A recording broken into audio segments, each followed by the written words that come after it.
नमस्कार, मैं हूं लक्ष्मी उपाध्याय और आप देख रहे हैं सूर्य गोचर पर हमारा खास शो सूर्य गोचर का कैसा असर। हमारे साथ इस पर बात करने, सूर्य गोचर के प्रभाव और उपाय बताने के लिए मौजूद हैं ज्योतिषाचार्य पंडित प्रकाश जोशी जी। पंडित जी, बहुत बहुत स्वागत है आपका। पंडित जी, गोचर को लेकर लोगों को ज्यादा जानकारियां नहीं है, हम अक्सर देखते हैं, तो सबसे पहले मेरा सवाल आपसे यही होगा, ये गोचर होता क्या है और खासकर सूर्य गोचर क्या होता है? जैसा कि कहा जाता है, ओम प्रभाकराय विद्महे महातेजाय धीमहि तन्नो सूर्यो प्रचोदयात्। यानी सूर्य के बारे में, गोचर के बारे में जानने से पहले हमें सूर्य के बारे में जानना पड़ेगा।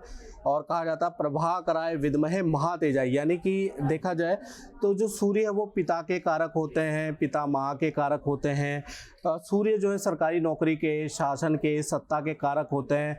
और ऑफिस के अंदर सही पोजीशन, आपकी पावर बढ़ाने वाले जो होते हैं सूर्य होते हैं। और सूर्य का जो गोचर होता है, जो हम 9 ग्रह ज्योतिष में मानते हैं, हर एक ग्रह का एक गोचर होता है। यानी हर ग्रह एक महीने, एक पर्टिकुलर महीने में अपना राशि परिवर्तन करता है, वो आगे चला जाता है। जैसे सूर्य का गोचर के बारे में बात करें तो लगभग 30 दिन सूर्य एक राशि में रहता है, यानी प्रतिदिन 1 डिग्री वो गोचर करता है। इसी प्रकार से जो चंद्रमा होता है वो 2.25 दिन रहता है।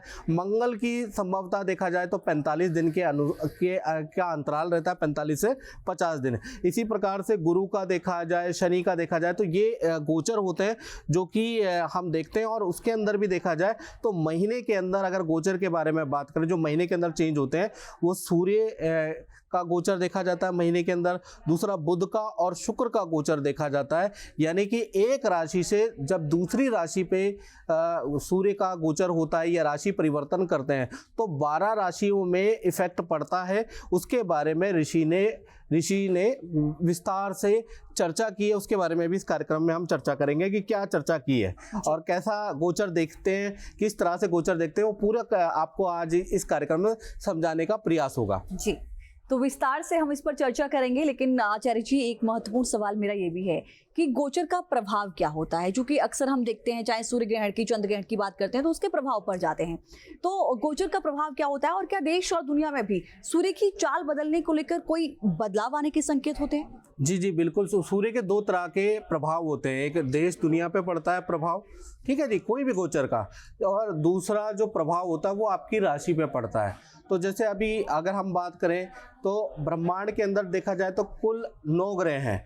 तो 9 ग्रहों में सबके गोचर का नहीं कह सकते, लेकिन ये कि सूर्य जैसे 1 महीने में चेंज होता है, चंद्रमा बहुत ही शॉर्ट पीरियड में, यानी 2.25 दिन के अंदर चेंज होता है। लेकिन गोचर का प्रभाव जब बढ़ जाता है जब वो किसी ग्रहण में के साथ आ जाता है। सूर्य ग्रहण के साथ में अगर गोचर हो जाता है तो उसका जो प्रभाव होता है मेदनीय ज्योतिष के अनुसार वो 10 गुना प्रभावकारी हो जाता है। तो याद रखिएगा, वैसे तो गोचर का नॉर्मल प्रभाव तो पड़ता ही है जी। एक चीज और मैं आपसे समझना चाहूंगी आचार्य जी, अलग अलग गोचर की कुछ अवधि भी होती है, ये कहा जाता है। और जहां तक मेरी नॉलेज है तो मुझे ये पता है कि ब्रह्मांड में कुल 9 ग्रह होते हैं। तो किस ग्रह पर गोचर कितने दिनों तक रहता है और कितने दिनों तक इसका असर छोड़ सकता है? देखिए, गोचर के बारे में, जैसा सूर्य के गोचर के बारे में बात करें तो सूर्य का गोचर आपका 30 दिन के आसपास रहता है। चंद्रमा का अगर हम गोचर देखें तो 2.25 दिन रहता है। मंगल का 45 दिन रहता है। बुध का 25 से 30 दिन के 20 से 25 दिन के बीच में रहता है। ऐसी तरह शुक्र का देखा जाए तो वो भी 20 से 25 दिन के अंदर रहता है, ठीक है। गुरु का अगर देखा जाए तो 12 महीने या 13 महीने तक रह सकता है, मतलब 1 महीना एक्सटेंड हो सकता है। इसी प्रकार से अगर देखा जाए तो शनि का देखा जाए तो 30 महीने यानी 2.5 साल रहता है इसका प्रभाव। याद रखिएगा, इसका प्रभाव ज़्यादा रहता है। बाकी राहु और केतु का भी अगर प्रभाव देखा जाए तो 13 से 16 महीने के बीच का इसका प्रभाव रहता है जी। तो 13 से 16 महीने के बीच का इसका प्रभाव रहता है। लेकिन एक जो महत्वपूर्ण सवाल आचार्य जी वो ये भी है, अभी हमने देखा है कि 1 महीने के अंदर 2 ग्रहण लगे, सूर्य ग्रहण भी लगा और चंद्र ग्रहण भी लगा। अब सूरज देवता भी अपनी चाल बदल रहे हैं, तो इसके संकेत क्या है? क्या ये शुभ संकेत हैं या फिर इसके संकेत अशुभ माने जाए? देखिए, सूर्य इससे पहले जब सूर्य ग्रहण लगा था या चंद्र ग्रहण लगा था तो सूर्य थे निर्बल। निर्बल में सूर्य ग्रहण लगना कभी भी अच्छा नहीं होता। वैसे तो ग्रहण अच्छा ही नहीं होता, शास्त्रों में उसको अच्छी की संख्या कम दी गई है वर्ड के लिए। राशियों के अंदर पॉजिटिव और नेगेटिव होता है ज्योतिष के अनुसार, और सूर्य उस समय पे कमजोर थे जिस कारण से चीजें घटित हुई।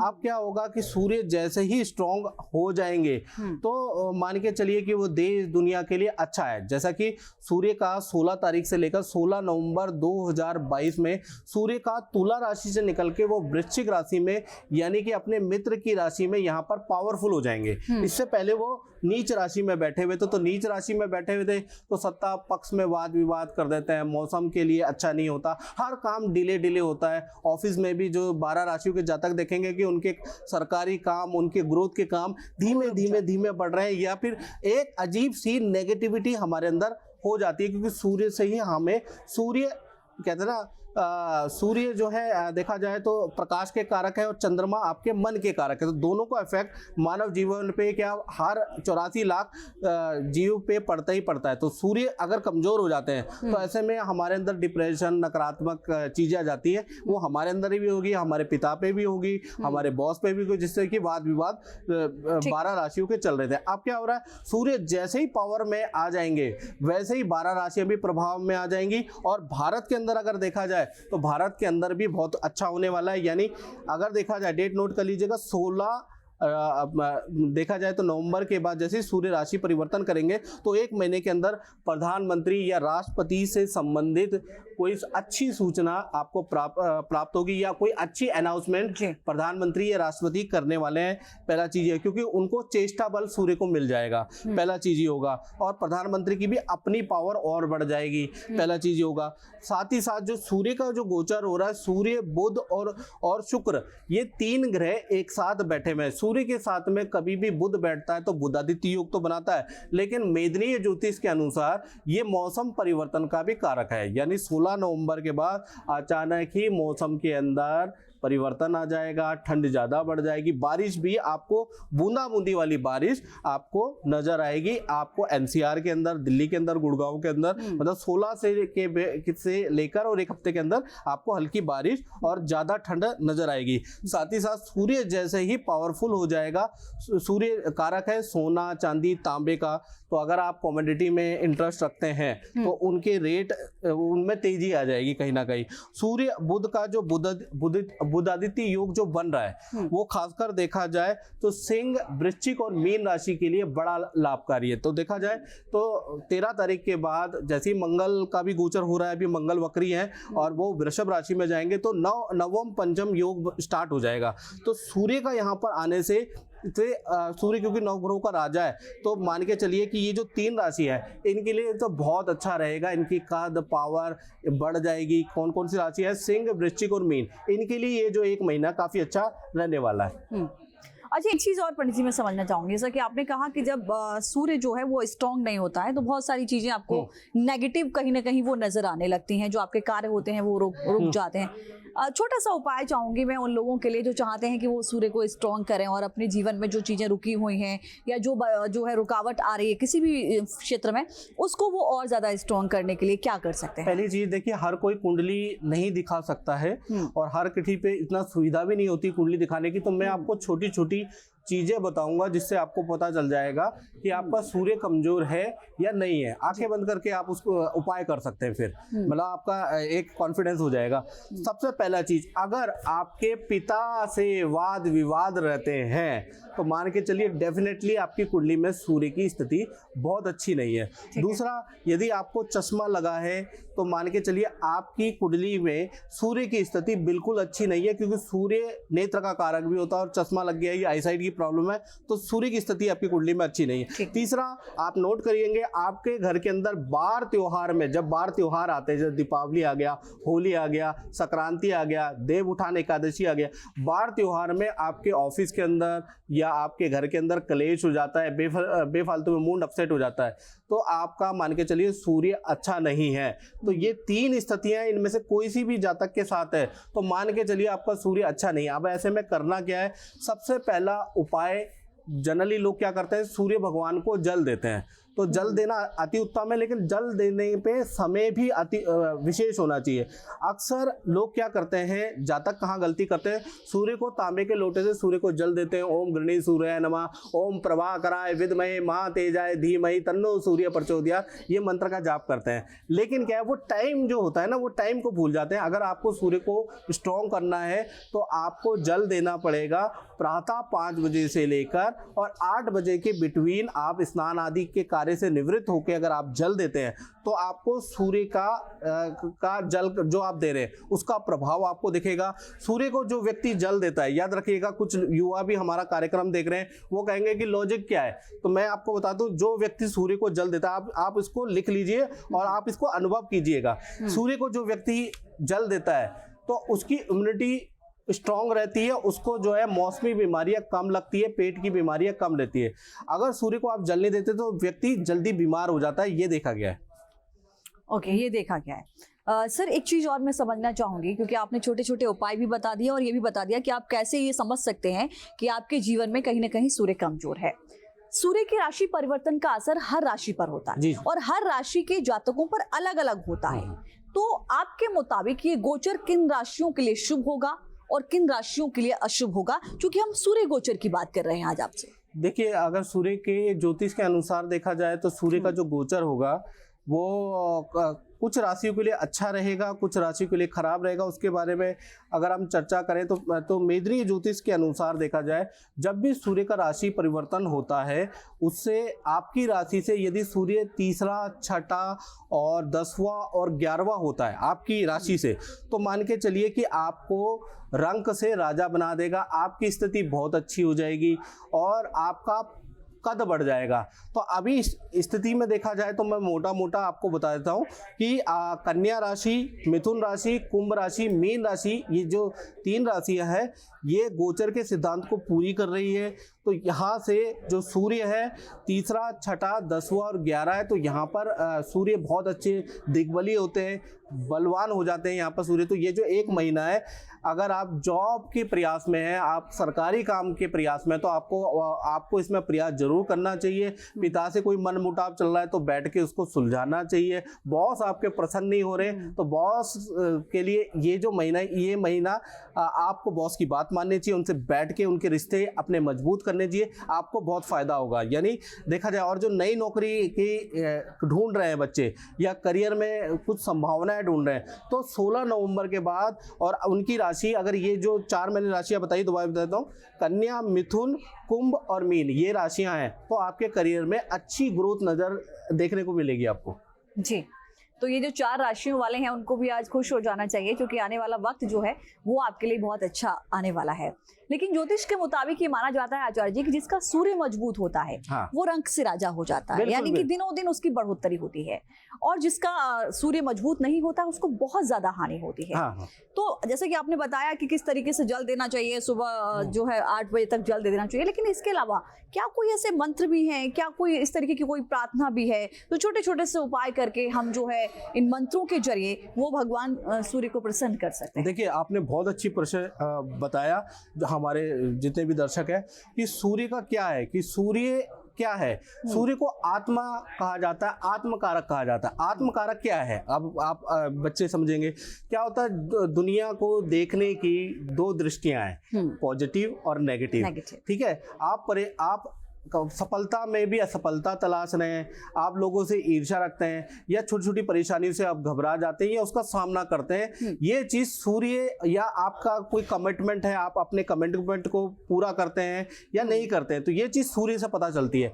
जिनके भी कुंडली में सूर्य स्ट्रांग होता है वो व्यक्ति कमिटमेंट वाला बहुत अच्छा होता है। यदि उस व्यक्ति ने कमिटमेंट कर दी तो वो उसको निभा के रहेगा, पहली चीज ये होती है। दूसरा, हर परेशानी में वो व्यक्ति हल तलाशता हुआ नजर आएगा, उसके अंदर आपको पॉजिटिविटी दिखती रहेगी, परेशानी में भी वो व्यक्ति हंसमुख रहेगा। तो कहीं ना कहीं ये पता चल जाता है कि ये व्यक्ति का सूर्य स्ट्रांग है। और जिसका सूर्य कमजोर होता है वो क्या होगा, छोटे छोटे बहाने बनाएगा, आलसपन करेगा, और हर चीज के अंदर कोई ना कोई बहाने निकालता रहेगा, रीजन निकालता रहेगा, जिस कारण से ये पता चल जाता है। या कोई वादा करेगा तो उसको 3 दिन तो करेगा, 3 दिन के बाद वो खंडित कर देगा, तो उससे पता चल जाता है कि सूर्य आपका स्ट्रांग है या कमजोर है। जी, अच्छा, एक सवाल ये भी है गुरुजी, ये कहा जाता है कि किसी भी व्यक्ति का सूर्य अगर खराब होता है तो इसके लक्षण कहीं ना कहीं उसके जीवन में, जैसा कि इससे पहले भी हमने आपसे हाँ। पूछा, दिखने लगते हैं। तो कुछ चीजें आपने बताई कि ऑफिस में कुछ ठीक नहीं चलेगा, पिताजी से झगड़ा होगा, हाँ। है ना, आपको नेगेटिविटी समझ में आएगी।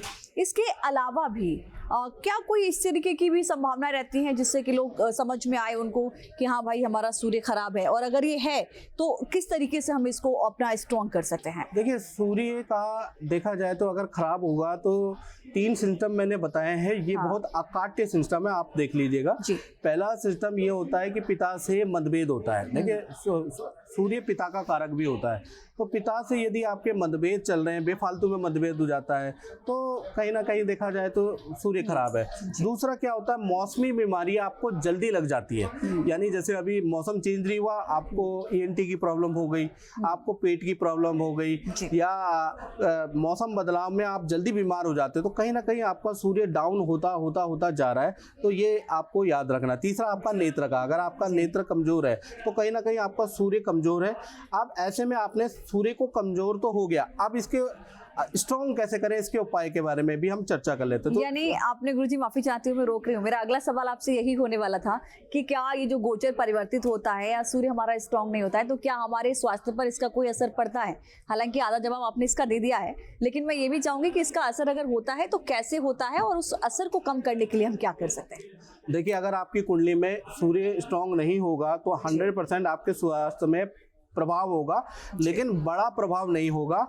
बड़ा प्रभाव के लिए सूर्य के साथ में शनि या कोई नेगेटिव ग्रह या मार्केज ग्रह होगा तो होगा। जनरल प्रभाव ये होगा कि पेट, स्टमक अपसेट रहता है आदमी का, उसका आत्मविश्वास में, कॉन्फिडेंस में उसकी कमी रहती है, नेगेटिव ज़्यादा सोचता है। साथ ही साथ जब मौसम परिवर्तन होता है ना, जैसे, तो उस समय पे वो व्यक्ति बीमार हो जाता है, उसको ENT की, कफ की प्रॉब्लम में ज़्यादा रहती है, श्वास की प्रॉब्लम में ज़्यादा रहती है। तो मान के चलिए कि आपका सूर्य कमजोर है और आप उसको स्ट्रॉन्ग भी कर सकते हैं उपायों के द्वारा। जी, वो उपाय भी मैं समझना चाहूंगी आचार्य जी आपसे, और साथ ही साथ इन उपायों के बाद आपको याद होगा कि जब हम कार्यक्रम की शुरुआत कर रहे थे तो आपने कहा था कि सूर्य गोचर को लेकर ऋषि मुनियों ने क्या कुछ कहा है, आप हमारे दर्शकों को थोड़ा तब्दीली से बताएंगे, तो जरा वो भी बताइएगा और इसका उपाय भी बताइएगा।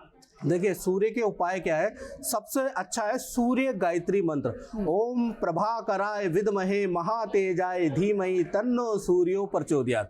यदि आप सूर्य गायत्री मंत्र का जाप कर लेते हैं, डेली एक माला करनी होती है, रुद्राक्ष की माला से करो बच्चों, तो आपको लाभ होगा। दूसरी चीज, अगर आपका सूर्य कमजोर है, घर के अंदर कलेश रहता है, वाद विवाद रहता है, घर के अंदर पिता से बनती नहीं है, तो आपको क्या करना है, एक तांबे का सूर्य मार्केट से ले आए, अपने रूम में या ड्राइंग रूम में दक्षिण दीवार पे उसको रविवार के दिन स्थापित कर दें। उससे आपके घर के अंदर सूर्य स्ट्रांग होने लगेगा, पिताजी से बॉन्डिंग बहुत अच्छी बनने लगेगी।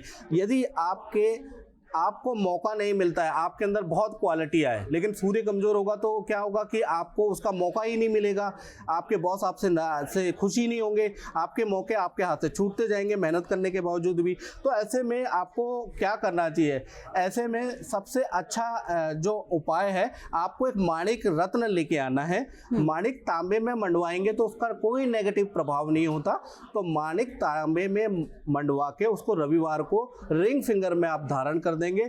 इससे आपका करियर में भी अच्छी आपको हाइप मिलेगी, अच्छी ग्रोथ मिलेगी। लेकिन जो मैंने बताया है ना, ये सिम्टम आपके साथ होने चाहिए, तभी पहनना है इसको। बिल्कुल। तो अगर आपको लगता है कि आपका जो है वो सूर्य स्ट्रांग नहीं है और ये जो गुरुजी ने आपको बताए हैं कुछ लक्षण के इस तरीके के आप में परिवर्तन हो सकते हैं, उनको अगर आप फेस कर रहे हैं, आपको लगता है कि नहीं हमारे साथ ऐसा हो रहा है, तो आप माणिक को धारण कर सकते हैं। गुरुजी, एक बात मैं और आपसे समझना चाहूंगी, जैसा कि आपने कहा कि सूर्य वृश्चिक राशि में प्रवेश कर रहा है, तो वृश्चिक राशि के लिए जब ये सूर्य प्रवेश करता है तो क्या ये शुभ होता है या फिर अशुभ होता है? देखिए, वृश्चिक राशि में तो वो शुभ होगा। पहला चीज, 13 नवंबर से ही वृश्चिक राशि में शुभ होगा। नवम पंचम का योग बन रहा है, मंगल के द्वारा बन रहा है, पहला तो वही हो गया। दूसरा, 16 नवंबर को जैसे ही सूर्य का राशि परिवर्तन होगा तो कहीं ना कहीं वृश्चिक राशि के करियर से रिलेटेड उनको पॉजिटिव न्यूज़ सुनने को मिल जाएगी।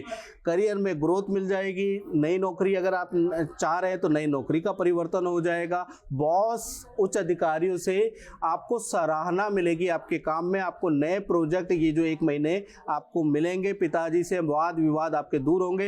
हेल्थ पे भी अगर आप बीमार हैं मौसमी बीमारी से, बुखार से, तो मान के चलिए कि 16 तारीख के बाद आपकी स्थिति बहुत अच्छी हो जाएगी। तो वृश्चिक राशि के लिए सूर्य का राशि परिवर्तन उनको पावर में करेगा, यानी वो पावर में आ जाएंगे। आचार्य जी, एक चीज जो कॉमन है और मैं देख रही हूँ कि सोशल मीडिया के जरिए भी लोग ये सवाल पूछना चाह रहे हैं, आपने कहा कि वृश्चिक राशि में जब प्रवेश करेगा तो उसके लिए बहुत शुभ होगा। हाँ। तो क्या ये हर राशि में प्रवेश करेगा तो उस राशि के लिए शुभ होगा, और कितने दिन में इसका परिवर्तन होता है, और किन किन राशियों में इसके परिवर्तन के आसार नजर आते हैं? देखिए, देखा जाए तो मैं यहाँ पर मेदनीय ज्योतिष के ऋषि के बारे में बात करूंगा, तो ऋषियों ने इस पर पहले ही शोध की हुई है और उन्होंने बताया है कि सूर्य का जब भी गोचर होगा आपकी राशि से, जब भी सूर्य तीसरे, छठे, 10वें और 11वें भाव में होंगे, तो यहाँ पर देखा जाए तो इन लोगों के लिए सूर्य का गोचर बड़ा लाभकारी होगा। सूर्य का गोचर वैसे सत्ता, पद, प्रमोशन और कद बढ़ाने के लिए होता है, सरकारी काम के लिए होता है, तो कहीं ना कहीं मान के चलिए कि करियर के लिए होता है। 90% अगर सूर्य का राशि परिवर्तन होगा तो फायदेमंद होगा। यहाँ पर ये एक तो ऋषि बोलते हैं, प्लस उसके साथ में अभी जब ये सूर्य का राशि परिवर्तन 16 तारीख को होगा तो कहीं ना कहीं मिथुन, कन्या, कुंभ और मीन राशि के लिए बहुत लाभकारी रहेगा। उनके पावर बढ़ जाएगी, उनके सरकारी काम बन जाएंगे, साथ ही साथ करियर में परेशानी से जूझ रहे हैं, करियर में कुछ हो नहीं रहा है, खाली बैठे हुए हैं, तो आपको प्रयास भी करना चाहिए। मैं एक चीज और बता दूं कि गोचर तो अपना रिजल्ट देते ही हैं, और खासकर नेगेटिव रिजल्ट में तो हमें कुछ करना नहीं पड़ता। नेगेटिव रिजल्ट इस कलयुग में जल्दी मिल जाते हैं। पॉजिटिव रिजल्ट पाने के लिए आपको प्रयास भी करना है। जन्म पत्रिका हर कोई बाचे, कर्म ना बाचे कोई। अगर आप कर्म ही नहीं कर रहे, घर में लेटे हुए हैं, तो सूर्य का गोचर हो, चाहे शनि का गोचर हो, चाहे गुरु का गोचर हो, आप पे उसका कोई असर नहीं पड़ेगा। तो आपको प्रयास जरूर करने, याद रखिएगा। ये जो हम ज्योतिष का ये जो कार्यक्रम रखते हैं, ये एक डायरेक्शन देने के लिए, ताकि आप उस डायरेक्शन में काम करें। तो ये जो सूर्य का जो गोचर हो रहा है, ये 4 राशियों के अगर सरकारी कोई काम रुके हुए हैं, तो आप ये जो 1 महीना है, इसमें आप अपना कब से 16 नवंबर से 16 दिसंबर में आप सरकारी काम निपटा सकते हैं, या कोई पेंडिंग चल रहा है, कोई सरकारी फाइल फंसी हुई है, कोई मुकदमा चल रहा है, तो इस समय पे खासकर कौन कौन सी राशि वाले, मिथुन, कन्या, कुंभ और मीन राशि, ये जो 4 राशि वाले हैं, ये प्रयास करके उसको ठीक कर सकते हैं। पिता से अनबन चल रही है, बॉस से अनबन चल रही है, तो बैठकर यहाँ भी प्रयास किया जा सकता है, आपके रिलेशन बढ़िया हो जाएंगे। बेरोजगार हैं तो प्रयास करेंगे, आपको जरूर सफलता मिल जाएगी। ये 4 राशि के लिए ये जो 1 महीना बहुत लाभकारी है। यानी कहीं ना कहीं जो आचार्य जी आप ये कहना चाह रहे हैं कि जो आप प्रयास लगातार कर रहे थे और उनमें आपको सफलता नहीं मिल रही थी, हाँ जी, तो अगर आप 50% कोशिश करते हैं तो 50% और आपको सफलता हाँ मिल सकती है और 100% आपके काम के होने की संभावना बन जाती है। तो इन 4 राशियों के लिए ये 1 महीना बेहद शुभ होगा। एक छोटा सा सवाल जो बाकी राशि वाले हैं उनके मन में भी आचार्य जी जरूर आ रहा होगा कि इस हिसाब से अगर 16 दिसंबर के बाद अगर ये गोचर परिवर्तित होता है तो किस राशि में होगा और किन किन राशियों के लिए बेहतर होगा। हालांकि ये मैंने बहुत पहले सवाल पूछ लिया है आपसे, 1 महीने बाद सवाल करना चाहिए था, लेकिन जो दर्शक हैं जिन राशियों में अभी वो इंतजार कर रहे हैं उनके लिए ये सवाल है। देखिए, सबसे पहले जो मैं आप डिटेल में आपको 12 राशियों के बारे में बताना चाहूँगा। सबसे पहले हम बात करते हैं जो सूर्य का जो परिवर्तन होगा, पहला मेष राशि पे होगा। वो हमारा अलग है ना गुरुजी, उसमें चले गए, जोन में चले गए, फेस में उस वाले में वो अलग है ना। हाँ गुरुजी, अभी नहीं, उसके लिए हम आधा घंटा अलग रखे हुए बैठे हैं ना। चलो इसको खत्म कर लेते हैं, हो गया होगा 20 मिनट तो हो गए सर, ज्यादा हो गए है ना, तो कर देना माइंड अप। ठीक है, तो बता देते ना आपसे कि इतना रेटेक नहीं होता। चलिए, तो आज आपने आचार्य जी के साथ हमसे जाना कि किस तरीके से सूर्य गोचर का प्रभाव किन किन राशियों के लिए शुभ होता है और किन के लिए थोड़ा सा अशुभ हो सकता है, लेकिन किन उपायों के जरिए आप उस अशुभता को दूर कर सकते हैं और अपने सूर्य को स्ट्रॉन्ग कर सकते हैं। आचार्य जी, आपका बहुत बहुत धन्यवाद हमारे साथ जुड़ने के लिए, हमारे दर्शकों को तमाम उपाय बताने के लिए। तो इस तरीके के कार्यक्रम हम लगातार आपके सामने लाते रहेंगे। तमाम खबरों के लिए आप बने रहिए न्यूज नेशन के साथ। नमस्कार।